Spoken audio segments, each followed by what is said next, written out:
আসসালামু আলাইকুম। বিসমিল্লাহির রহমানির রহিম। শ্রম আইন নিয়ে আলোচনা করার জন্য আরো একটি পর্ব নিয়ে আপনাদের মাঝে উপস্থিত হলাম।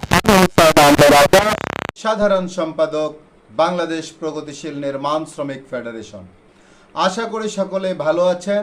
দেশ ও প্রবাসে সকল সেক্টরে সকল শ্রমিকদের প্রতি জানাই সংগ্রামী শুভেচ্ছা ও আন্তরিক অভিনন্দন। সংগ্রামী সাথী ও বন্ধুগণ, আজ আমরা আলোচনা করব শ্রম আইনের ধারা 331 নিয়ে। শ্রমিকগণের দায়িত্ব। কোনো প্রতিষ্ঠানে কোনো শ্রমিক উহাতে শ্রমিকগণের স্বাস্থ্য, নিরাপত্তা ও কল্যাণ নিশ্চিত করার জন্য গৃহীত কোনো ব্যবস্থার বা স্থাপিত কোনো যন্ত্রপাতি ইচ্ছাকৃতভাবে অপব্যবহার বা উহার ব্যবহারে হস্তক্ষেপ করিবেন না।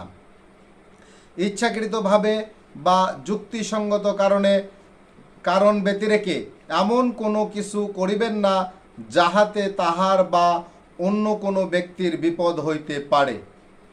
উহাতে শ্রমিকগণের স্বাস্থ্য ও নিরাপত্তা নিশ্চিত করার জন্য স্থাপিত কোনো যন্ত্রপাতি বা ব্যবস্থা ইচ্ছাকৃতভাবে ব্যবহারের গাফিলতি করিবেন না। সংগ্রামী সাথী ও বন্ধুগণ, অত্যন্ত গুরুত্বপূর্ণ একটি বিষয় নিয়ে আজ আমরা আলোচনা করলাম। আশা করি সকলেই বুঝতে পেরেছেন। দেশের প্রচলিত আইনের প্রতি শ্রদ্ধাশীল হয়ে এদেশের সকল শ্রমিক এবং মালিকগণকে শ্রম আইন মেনে চলার অনুরোধ রেখে সকলে সুস্বাস্থ্য দীর্ঘায়ু কামনা করে আমার নিজের জন্য দোয়া চেয়ে নিয়ে আজকের পর্ব এখানে শেষ করছি। আসসালামু আলাইকুম।